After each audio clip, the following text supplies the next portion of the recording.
Ouça agora uma palavra de fé e ousadia para o seu coração, com o reverendo Roberto Barnabé.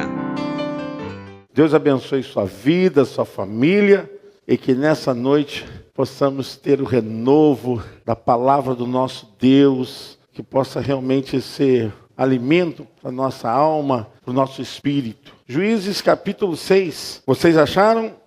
Amém. Olha que texto tremendo. Porém, os filhos de Israel fizeram o que parecia mal aos olhos do Senhor, e o Senhor os deu na mão dos midianitas por 7 anos. Verso 2, igreja.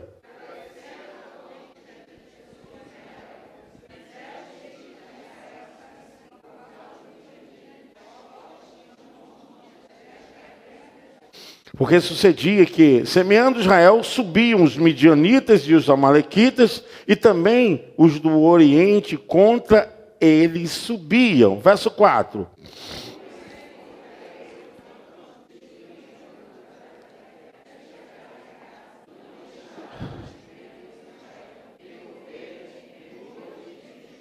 Porque subiam com os seus gados e tendas, vinham como gafanhotos em tanta multidão, que não se podiam contar nem a eles, nem os seus camelos, e entravam na terra para a destruir. Verso 6.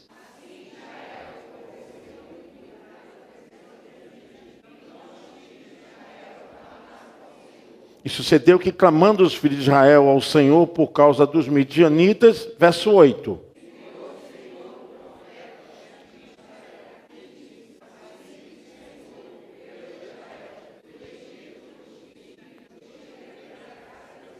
E vos livrei da mão dos egípcios e da mão de todos quantos vos oprimiam, e os expeli de diante de vós, e a vós dei a sua terra. Verso 10.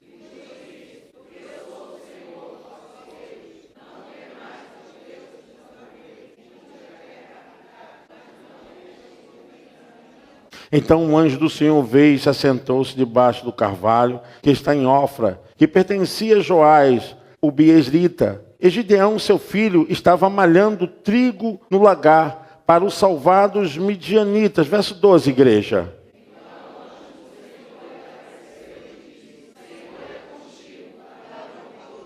Mas Gideão lhe respondeu: Ah, Senhor meu, se o Senhor é conosco, porque tudo isso nos sobreveio? E que é feito de todas as suas maravilhas que nossos pais nos contaram, dizendo: não nos fez o Senhor subir do Egito? Porém agora o Senhor nos desamparou e nos deu na mão dos midianitas. Verso 14.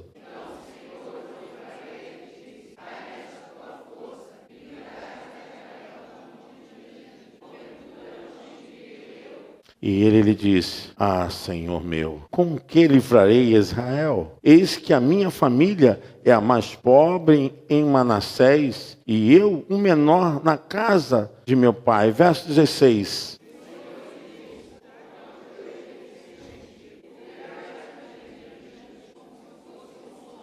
Isso. Agora o verso 36 desse mesmo capítulo. Verso 36. E disse Gideão a Deus: se hás de livrar Israel por minha mão, como tens dito. Verso 37, igreja.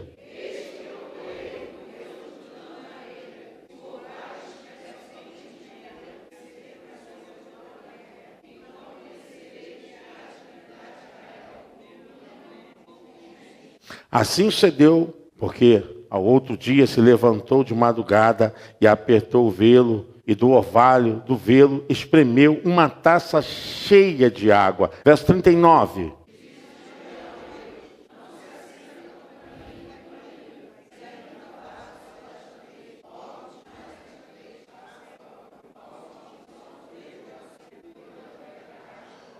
E Deus assim fez naquela noite, pois só o velo havia secura, e sobre toda a terra havia orvalho. Você pode se assentar. Deus é tremendo. Deus usa as pessoas como Ele quer, do jeito que Ele quer. E não há nada que possa impedir o agir de Deus. Você crê nisso? Deus, Ele faz de você coisas que você não acredita, coisas que você ainda não teve em sua mente. Deus faz de você algo para mudar não só a tua vida, mas o curso de muitas coisas que vão vir em suas mãos. Você crê nisso?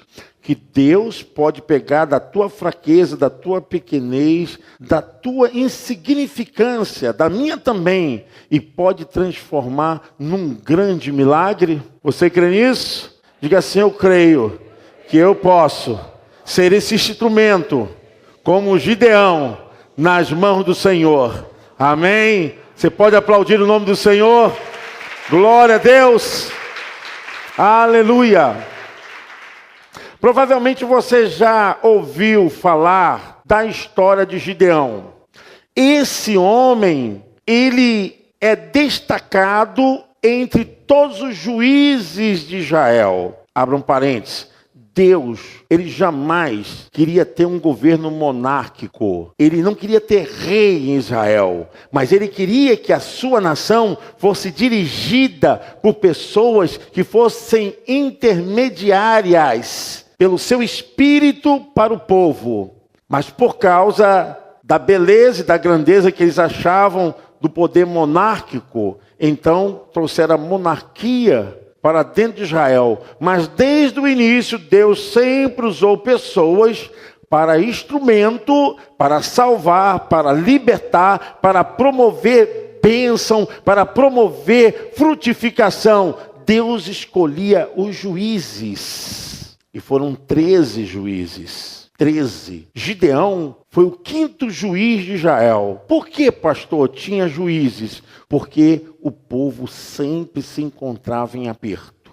Toda vez que o povo se afastava de Deus, toda vez que o povo se esquecia de Deus, de guardar a sua palavra, toda vez que o povo se apostatava na fé, que é o abandono daquela causa primal, daquilo que dá sustento, vida, daquilo que faz a pessoa encontrar a felicidade, que é o próprio Deus. Toda vez que o povo se desviava e ia para adorar outros deuses ou confiar nas suas próprias mãos, o povo se encontrava sempre em aperto. E aqui tem uma história muito interessante, porque durante 7 anos, os medianitas, os amalequitas, sitiavam. Eles eram como nômades. Eles destruíam, Israel plantava, Israel preparava os seus gados, e eles vinham na hora de toda a colheita, na hora de todo o crescimento do rebanho, eles arrebatavam tudo. E a Bíblia diz que eles eram como gafanhotos. Eram milhares. E o povo de Israel ficou nessa trincheira, sem saber o que fazer. E a Bíblia diz então que eles começaram a clamar ao Senhor. Uma coisa que eu quero deixar bem claro para você: ainda que os nossos pecados sejam vermelhos como a escarlate, e ainda que nós não mereçamos nada, existe uma coisa que Deus não pode falhar: Deus é fiel. Deus é fiel. Pastores, quando há um arrependimento, quando há um constrangimento verdadeiro na alma, Deus não rejeita. A Bíblia diz que Deus, ele não vai rejeitar um coração que esteja constrangido, compungido na sua presença. Ele abençoa. O povo havia feito muitas coisas erradas, mas quando o povo buscou a Deus de todo o coração, a Bíblia diz que Deus então ouviu a oração do povo. Deus ouve. Deus não é uma entidade maligna. Deus não é um ser carrasco. Deus é um Deus de amor. Você pode levantar sua mão? Você ama e adora esse Deus. E ainda que as pessoas digam que você não mereça, ninguém merece nada. Mas é por causa do nome dele e do amor dele. Você pode dizer amém? Você pode aplaudir o Senhor? Glória a Deus. Queridos irmãos, o livro de Juízes é o livro da gangorra, da subida e descida do povo de Deus. É o livro do sobe e desce, do povo que vive um verdadeiro desajuste com a sua fé, com a sua honestidade, com seu compromisso com Deus, eles não se sustentavam. Às vezes a gente vê muito crente assim, né? Que não tem permanência, não tem fidelidade, não tem compromisso. O povo de Deus vivia assim. E a gente entende que durante esse tempo todo se compreende que a luta do povo foi 400 anos, com esse sobe e desce. Uma verdadeira dificuldade de se estabelecerem. O povo estava bem, Deus prosperava. O povo estava junto com Deus, Deus abençoava.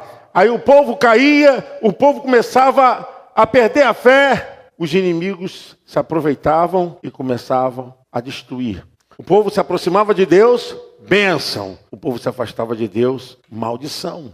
E eles ficaram nessa gangorra de relacionamento com Deus totalmente dificultoso.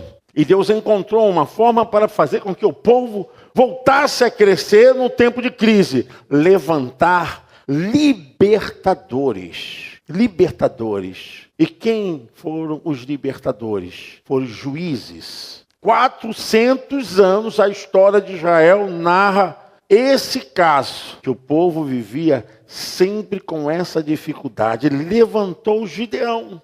Gideão é um homem que tem um chamado, é um homem que Deus vê coisas maravilhosas nele, é um homem que tinha uma capacidade de suceder e ser uma bênção em tudo. Gideão, ele é um homem que tem tudo dentro dele para ser bem-sucedido, mas só ele não enxergava isso. Ele não conseguia ver nada disso nele. Ele não acreditava nele. Ele não acreditava do que poderia fazer. E ao contrário disso, porque quando o anjo apareceu para ele em Ofra, o anjo fala: "Ei, varão valoroso." E ele olha assim, tá falando com quem? Tá falando com quem? É contigo. Ah, Senhor, se eu sou varão valoroso, como é que o Senhor deixou acontecer todas essas coisas? E ele começa a falar porque ele não via possibilidade nenhuma de melhorar. Mas Deus não faz porque nós podemos. Guarde isso no seu coração. Deus não faz porque você pode. Deus faz porque Ele vê a sinceridade do seu coração. E na sinceridade do seu coração, o poder de Deus aperfeiçoa a tua vida.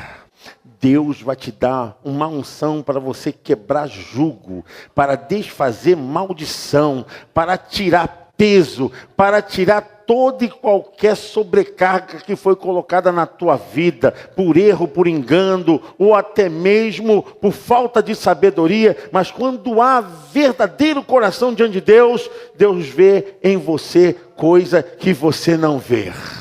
Quando muitas vezes o problema vai nos suprimindo, o problema vai nos amassando, as lutas vão assim, entrando na nossa relação com Deus, irmãos, nós deixamos de acreditar em Deus, deixamos de acreditar em nós mesmos.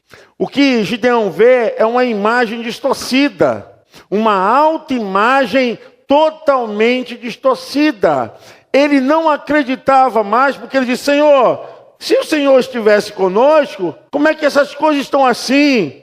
E a história que diz que o Senhor fez, Ele está tratando aqui dos eventos lá no Egito que Deus fez. E Ele fala como que se estivesse cobrando de Deus. O Senhor fez tantas coisas maravilhosas, e por que deixaste acontecer tudo isso agora com o seu povo? E Deus ainda insiste numa coisa que Ele não consegue entender. A Bíblia diz então que o anjo do Senhor apareceu a ele e disse: o Senhor é contigo, varão valoroso. E ele não conseguia acreditar nesses predicativos tanto excepcionais para libertar o povo de Israel. E ele diz: mas Gideão respondeu: ah, Senhor meu, se o Senhor é conosco, por que tudo isso nos sobreveio? É sempre a mesma resposta que cada um de nós fazemos diante de Deus. Por que, Senhor, aconteceu isso? Por que, Senhor, aconteceu isso? Mas, Senhor, eu estou na tua casa, estou no ministério de oração, estou no ministério da Igreja Mirim, eu estou no ministério da família, eu estou junto com o meu pastor, eu estou junto com... Por que aconteceu isso? Nós sempre levamos para o campo da prova e tentar entender as coisas que não precisam. precisam de entendimentos. Muitas vezes, Deus, Ele pode fazer coisas para provar a nossa fé.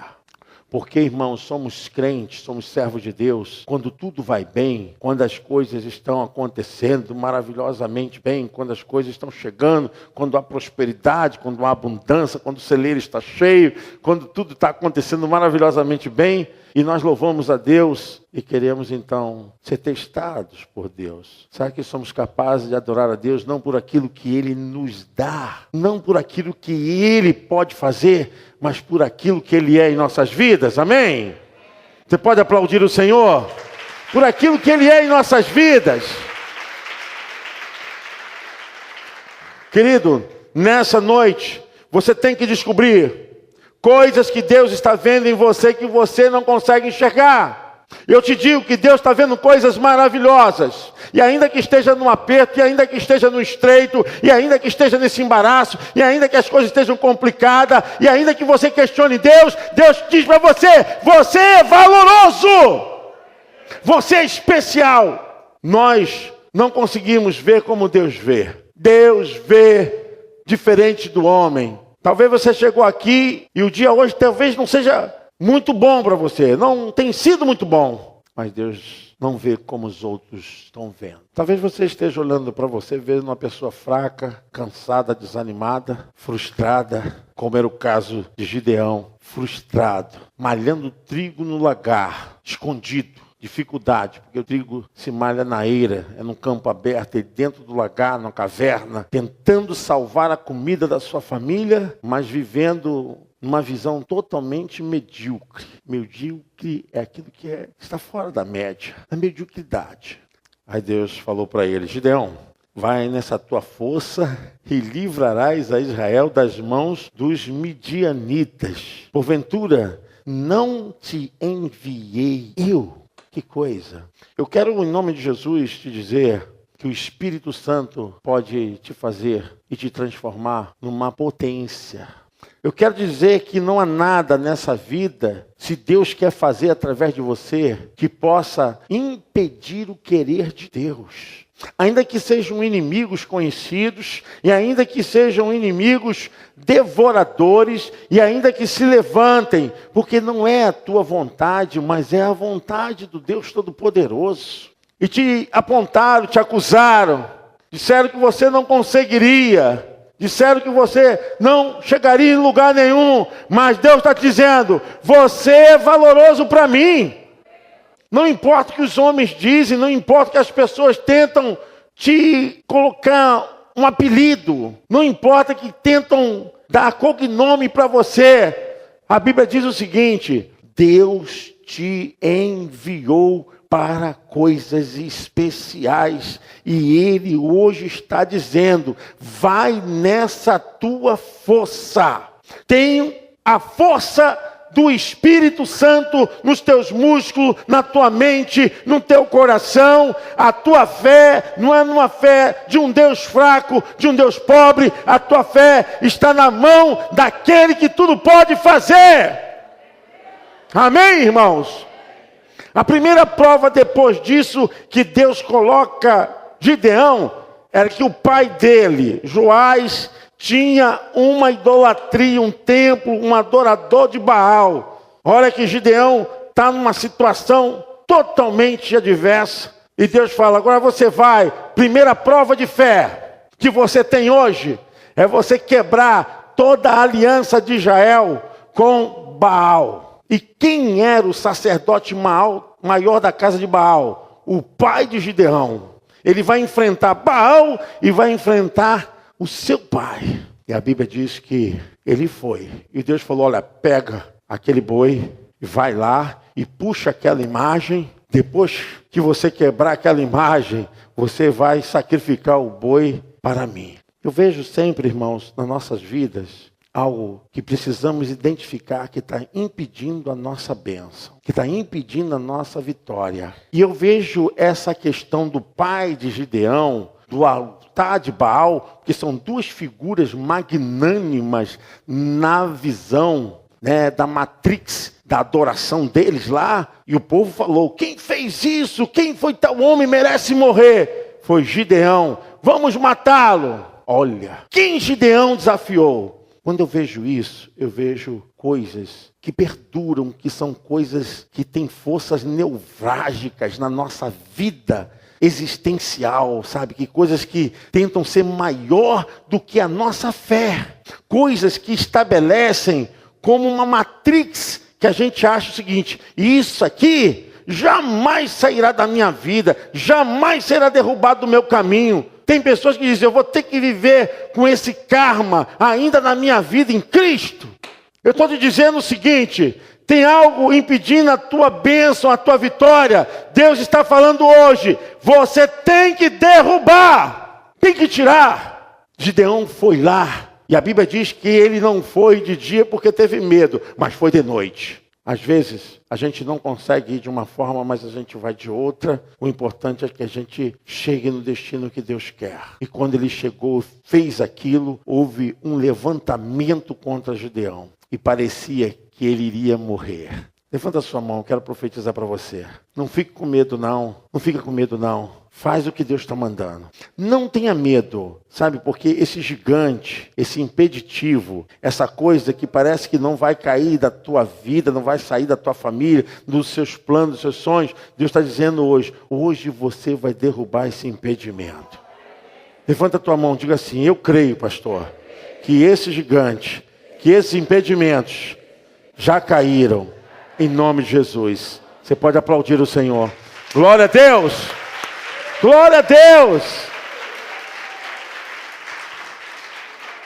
Quando Gideão fez isso, e souberam que foi Gideão, se levantaram para matá-lo. Seu pai disse: olha, se ele fez isso, e Baal é Deus, que Baal se defenda. Que quem merece morrer não é o meu filho, são vocês. Se Baal é Deus, Baal vai ter que agir. E aconteceu que naquele momento foi quebrada a aliança errada e Deus estabeleceu uma nova aliança com o seu povo. Gideão fraco, com a visão distorcida, com a automotivação negativa, e já se levanta. Deus levantou ele agora: Senhor, eu vou nessa. Deus falou: agora você vai libertar o meu povo dos midianitas e dos amonitas e de todas os clãs aqui na Palestina, os moabitas, os midianitas e de todos que viviam como nação devoradoras ali em Canaã. Aí ele: Senhor, como que eu vou fazer isso? Aí ele que põe Deus à prova.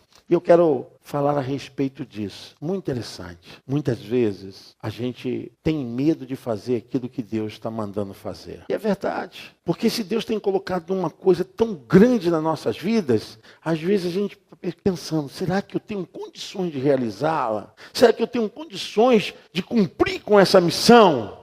Gideão, ele foi experimentar dessa forma. Falou: Senhor, então eu quero uma prova do Senhor, que é a prova do novelo de lã. Senhor, eu quero uma prova. Se o Senhor fizer isso, eu sei que o Senhor estará comigo. Então ele pede: Senhor, eu quero que o orvalho caia sobre a terra, caia sobre o novelo de lã, mas não caia sobre a terra. E a Bíblia diz que naquela madrugada ele foi dormir. Quando chegou de manhã, o chão estava seco. E quando ele pegou o novelo de lã, apertou, encheu uma taça. Ele: opa, Deus está comigo. Mas ainda tinha dúvida. Quando houver dúvida, a gente nunca pode agir com dúvida. Quando houver dúvida, você tem que ter certeza de que Deus está te mandando. E é uma grande lição que Gideão nos dá. Ele fala: Senhor, eu não quero ser chato. Eu não quero aqui, Senhor Deus, estar te ocupando demais. Mas pela segunda vez, Senhor, tira essa minha dúvida. Agora eu quero ao contrário. Eu quero o novelo de lã seco e toda a terra molhada. Um tempo atrás alguém me perguntou assim: pastor, alguém pode fazer algo de colocar Deus à prova? A Bíblia diz: provai e vede que o Senhor é bom. A Bíblia também diz, em Malaquias, que nós podemos provar Deus nos nossos dízimos, nas nossas ofertas. Provai-me nisso, se eu não vos abrir a janela dos céus e derramar sobre vós bênçãos. Essa prova não é uma prova para testar Deus, mas uma prova para dirimir as dúvidas dentro de nós. Talvez você está aqui pensando: eu tenho que fazer isso, mas Senhor, eu não tenho tanta confiança. Faça prova com Deus. Peça um sinal a Deus. Você não está insultando Deus. Você está pedindo, Senhor, eu quero ter confiança, quero ter certeza. Só em caso em que você vai ser um instrumento de Deus para a glória dele. Gideão viu isso. Quando ele percebeu o tamanho da operação, da sua missão, ele se sentiu constrangido e pequenino para essa tarefa. Então ele pediu, Senhor, mais uma vez, não quero ser chato, não quero ficar aqui trazendo problemas para o Senhor. Mas, Senhor, tira essa dúvida do meu coração. Eu gostaria de pedir isso para você. Você tem dúvida no seu coração a respeito de coisas que Deus falou que iria fazer para você? Não é pecado ter esse sentimento de dúvida em relação àquilo que temos que fazer, que vem de Deus, que a gente se acha incapaz. É essa a visão fundamental do contexto bíblico. Eu quero dizer, Deus pode falar contigo hoje, agora, nesse instante. Gideão estava ali e pediu, Deus falou com ele, tá bom, vamos fazer. Na madrugada, ele pediu, eu quero o novelo de lã seco e o chão totalmente encharcado, embebecido, de orvalho. Ele foi dormir, quando acordou, viu o chão totalmente encharcado. Parece que é uma chuva só naquele lugar. Aí quando ele colocou a mão no novelo de lã, o novelo de lã estava sequinho. E ele falou, verdadeiramente o Senhor está comigo. Vou nessa força. Quando a gente vê Gideão no capítulo 6, não é o Gideão do capítulo 7. Sabe, você hoje não vai ser o de amanhã, porque o de amanhã vai ser muito mais valente, muito mais forte. Vai acreditar nos planos e nos sonhos de Deus. Quando Deus falou, Gideão, vai lá, chama o povo para a guerra. Gideão não era conhecido, Gideão estava com medo, Gideão estava cheio de complexo, Gideão estava embutido, ele foi lá no morro, deu um grito, e a Bíblia diz que apareceu 32 mil pessoas para guerrear com ele. Glória a Deus! Quando nós dependemos de Deus, confiamos nele, então ele faz com que se realize tanto querer quanto efetuar. E quando Gideão, que era um fraco, um desanimado, algo totalmente desacreditado, um homem sem sonhos, sem planos, sobe, a gente percebe que o povo de Deus precisa de liderança forte, liderança que acredita. Deus precisa de liderança em todo e qualquer departamento da vida, da organização humana. Deus precisa de liderança forte em todo e qualquer lugar. Deus precisa de homens e mulheres que tenham realmente força para dizer, olha, pelo Senhor. Ele subiu um monte lá, deu um grito, 32 mil pessoas apareceram. Você pode dizer amém? Aí Deus falou, Gideão, eu estou contigo, Gideão, agora eu vou, Senhor. Aí Deus fala, tem gente demais. Ô Senhor, que isso, tem gente demais. Como é que eu vou contra os midianitas, os amonitas? Enquanto eu vou com esse povo, os moabitas? Tem gente demais. Senhor, 32 mil. Não, tem gente demais. Mas dá um grito aí, diz, quem for fraco, quem for covarde, que volte para casa. Desses 32 mil, a gente descobre nas Escrituras que uma boa parte deles foram embora.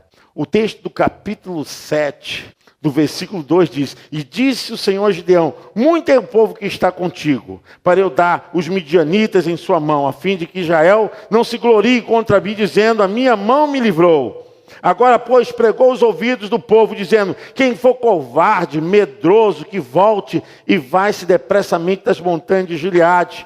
Então voltaram do povo, quantos irmãos? 22 mil. Gideão estava gabando assim, olha, estou com muita gente para lutar e agora eu vou. Escuta isso que eu vou te dizer. Muitas vezes a aritmética de Deus não é a nossa. Diga comigo. Muitas vezes a aritmética de Deus não é nossa. Mas não é bom. Mas é ruim. Vai entender isso. Deus é Deus, Deus é Deus e Deus é Deus. Amém? Deus falou, tem muita gente aí, não quero isso não. E Gideão, Senhor, deixa eu ir com essa turma. Não, tem muita gente. Pergunta quem é medroso aí, quem é covarde. 22 mil foram embora. Mas Gideão falou assim, poxa, agora estou com 10 mil. 10 mil dá. 10 mil dá, igreja? Dá ou não dá para lutar com 10 mil? Imagina aqui uma igreja com 10 mil, pastor. 10 mil dá, igreja? 10 mil dá, Edson? Já pensou a gente com um povo, 10.000 pessoas trabalhando na obra do Senhor, 10.000 pessoas na rua, 10.000 pessoas evangelizando, 10.000 pessoas pregando o evangelho, 10.000 pessoas, dá ou não dá, igreja? Deus falou, não dá. Não, tem muita gente ainda.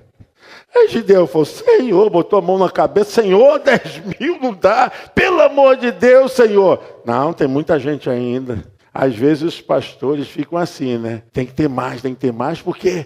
E Deus falou, 10.000 não dá, tem muita gente. É difícil, mas a gente tem que acreditar em Deus. Diga comigo, é difícil, mas eu vou acreditar em Deus. Gideão precisava lutar contra um exército poderoso. Deus reduz e diz, tem muita gente, faz o teste do cachorrinho. Quem for lá beber água no rio, você vai ver. Aí 10.000 foram beber água. Aí uns entraram, nadaram, outros mergulharam a cabeça, outros pularam e bateram até selfie. Deliciaram, mergulharam. Aí, assim, aí 300 beberam água assim, ó, botando a mão assim. É o teste do cachorrinho.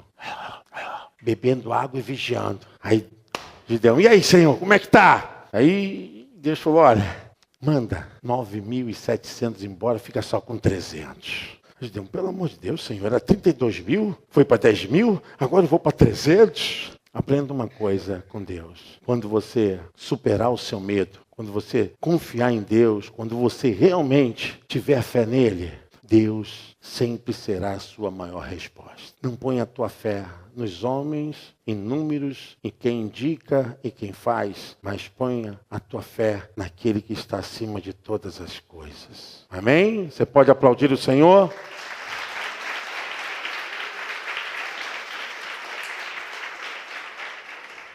Percebe uma coisa? Gideão foi lutar com 1%. Quanto você precisa, Edson, para ter certeza que as coisas vão acontecer? Pô, preciso de 50%, 70%. Às vezes a gente vai fazer algo, eu preciso pelo menos ter uma resposta, uma condição de 70%, aí dá para entrar, dá para fazer. E Deus fala, é muito. Senhor, que isso? Gideão foi lutar com menos do dízimo. Se a gente for ver a probabilidade, não tem condições. 300 pessoas vencer um exército com mais de 100.000 pessoas, que eram os midianitas, os moabitas, ainda mais outras nações que tinham lá, os clãs lá da Palestina. Sabe, irmãos, às vezes eu fico pensando sobre isso. Quando nós queremos que as coisas sejam como nós estamos planejando e não como Deus deseja fazer. Eu não sei qual a esperança que você tem em algumas coisas nessa noite, mas eu quero dizer, se ainda for 1%, ainda é o suficiente para Deus operar. Não há impossíveis para Deus. A Bíblia diz que o nosso Deus é o Deus, amém? Você pode aplaudir o Senhor? Ele é o Deus do impossível.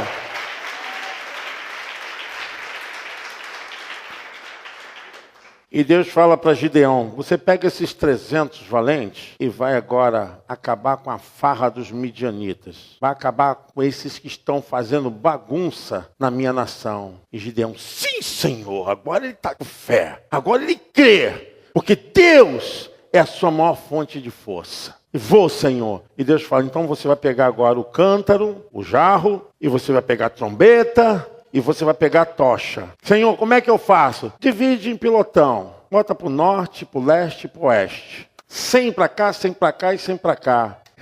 Os 300 foram divididos em 3 companhias. Então vocês vão ficar fazendo o quê? O que vocês vão fazer é o que eu vou fazer, disse Gideão para os 300. É interessante, irmãos, como Deus não dispensa liderança para as grandes obras. Deus falou, Gideão, você vai fazer isso e o povo vai fazer o que você irá fazer. As pessoas estão olhando para nós, irmãos. As pessoas estão acreditando em nós.